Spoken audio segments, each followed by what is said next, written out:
The story of Robert de Villa. You know who that is? No, you don't, because I do.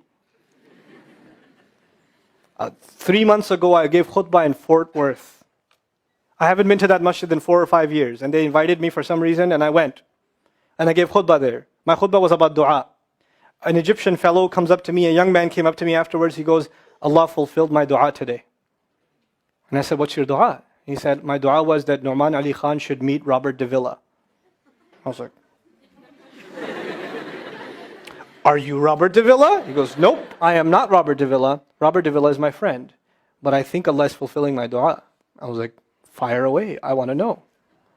Robert de Villa is a young man who lives in a town 40 minutes past Fort Worth. He was a farmer, young guy. And he was hit with some sort of genetic disorder that kicked in later on in his life, and he became paralyzed from the neck down. And he lives in a nursing home. Most people in that nursing home are 90 years, 100 years. They're really, really old people. And then there's, his room where he's paralyzed neck down. He's the only 30-something-year-old that is in the nursing home, okay? And he's been in that nursing home for the last 10 years. His family got a computer for him that's voice activated, so he can give voice commands, put a headphone on and Google stuff and search stuff so he can surf the web and find information. In his room, and by the way, staunch Christian family, the minister comes and prays for him every week and things like that. And his best friend was in the bed next to him. One of his best friends. He became best friends because he met him at the nursing home. This person was also paralyzed and he needed a new liver. Okay? A liver transplant. He was waiting for a liver transplant. And they used to talk about, God and things like that all the time. They were good friends. Finally, his best friend got a call that there's a donor available for the liver. So he's so excited. He goes, Robert, I'm going to miss you, but I'm going. I've got a donor. So they take his friend and they go into the operation, and his friend died at the operating table. Now his friend, who's also a Christian, the deceased friend, his sister, took one of the amulets of his friend, a crucifix, and she gave it as a gift to Robert. This is a reminder of your old buddy. So he hung it on the side of his hospital bed. Robert de Villa lives a pretty decent life in there. The nurses take care of him. He's a happy guy. And one day he goes to sleep and he sees a man in his dream. That man says his name is Muhammad. And he says, pointing at the crucifix, God did not send messengers so they would worship the messengers. God sent messengers so you could worship God. And Jesus was just a man. He walked in the markets and he ate food. He walked in the markets and he ate food, and the dream stopped.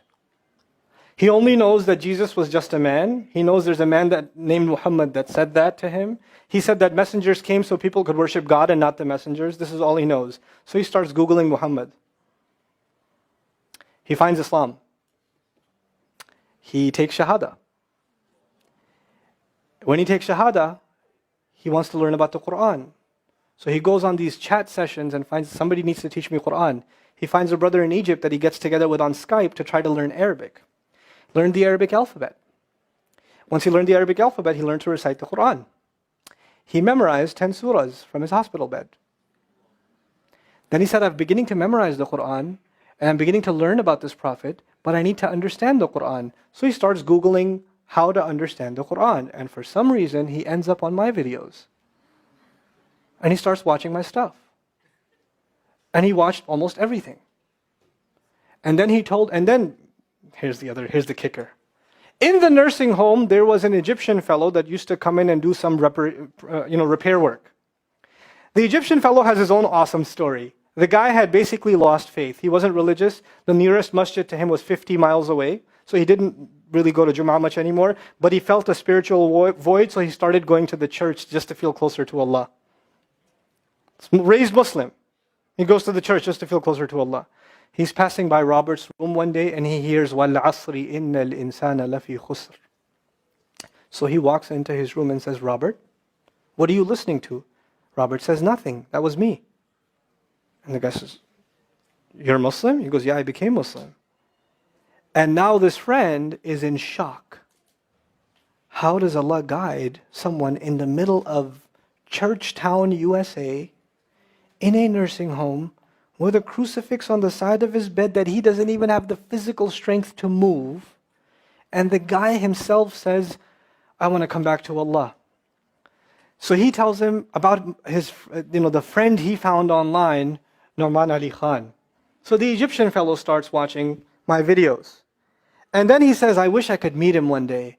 And he says, okay, I'll pray for you. And after 5 years, that Egyptian friend shows up at the same masjid that I haven't been to in 4 years.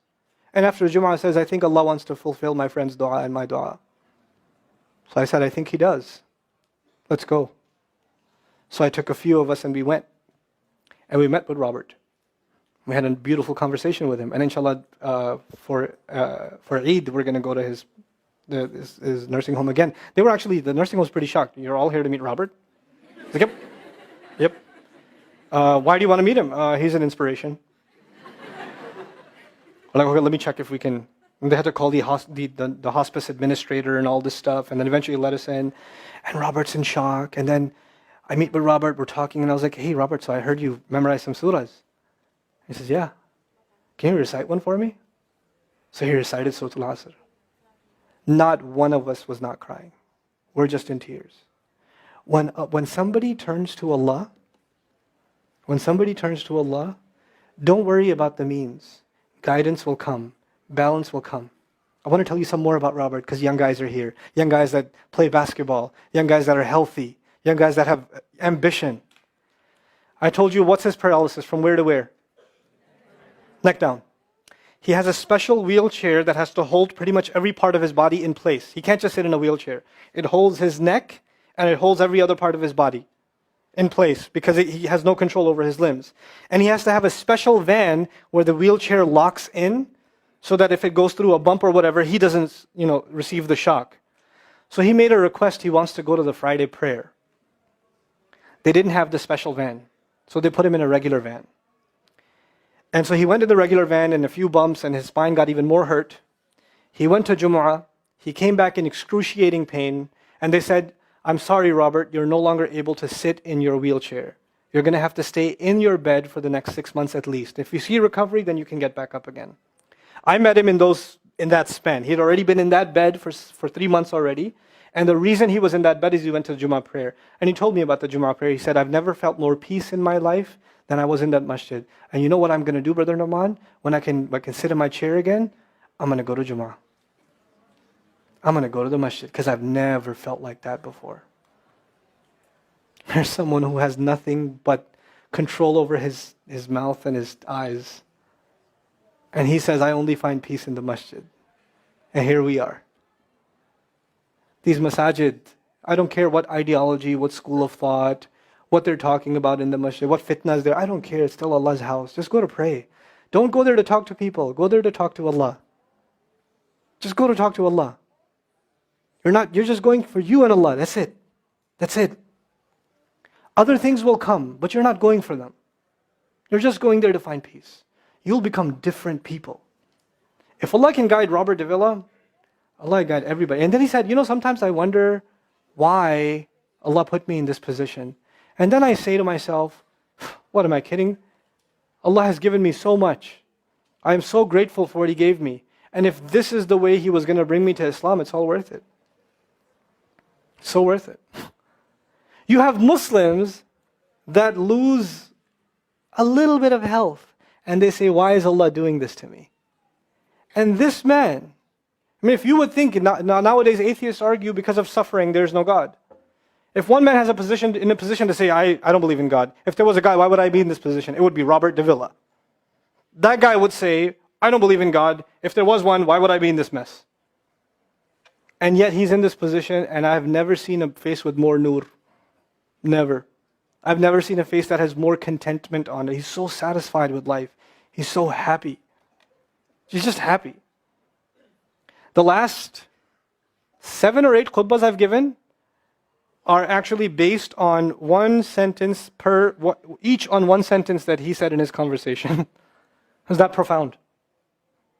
He's a teacher to me. I consider him a teacher. He's my sheikh. Somebody says, who's your sheikh? I say, Robert Davila. Really? Is that a pizza place? Or no. The guidance is all around us. You don't have to get worried about what's not there. There's plenty there. You know what Allah did for the people of the cave? You know He even guided them in where to sleep? You know He even guided them on where to turn? As the sun was coming, they'd turn away from it. As the sun came from the other side, they'd turn the other way. Allah will guide you in your sleep when you make dua to Him. He'll even guide you in your sleep. Every toss and turn will be guided by Allah. Can you imagine? We shouldn't be skeptical in Allah's guidance. We shouldn't worry about how am I going to find balance. No, that's Allah's job to guide you. Your job is to talk to Him. Your job is to get sincere. That is the message I have for you. That is how we're going to find balance. Honestly. And if once you do that, once you become sincere to Allah, Allah will open doors. Allah will give you friends. Allah will give you teachers. Allah will give you access to resources, all of which are going to bring you closer and closer and closer to Him and to the truth and make life better for the people around you. This is really the gist of what I wanted to share with you. I don't want to speak longer. I've spoken too long already. I love coming back to Now I will show you guys a short video of students of Bayyina Institute going to meet Robert Davila. It is so beautiful, guys. I will only show a short part of it, but if you guys want to watch the whole thing, I'll leave the link in the comments. ربي جل الله حسبي ربي جل الله ما في قلبي غير الله ما في قلبي غير الله ونور محمد صلى الله نور محمد صلى الله لا إله إلا الله محمد رسول الله. Hey.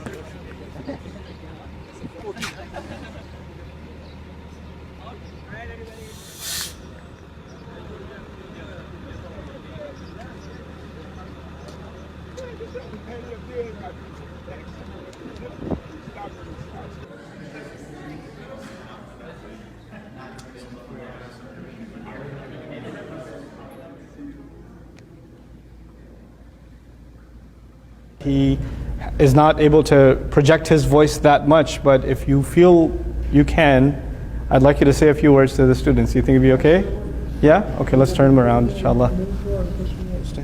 Lower it down some.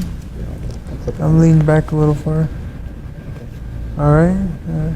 Where would you like me to start? No, just whatever you'd like to say to the students. I don't know what to say. Thank you all for coming here and praying, and thank you Ustaz for coming here and giving khutbah, and I'm really blessed to have all of you here, and it's an honor, it really is, to be here with other Muslims and to be able to pray Jummah prayer, and because really I'm the only Muslim here. So, now, and it's just, everything's always about me, about myself. And to have everybody here with me now, it's really a blessing and an honor. And very happy to be here. Very, very happy to be here.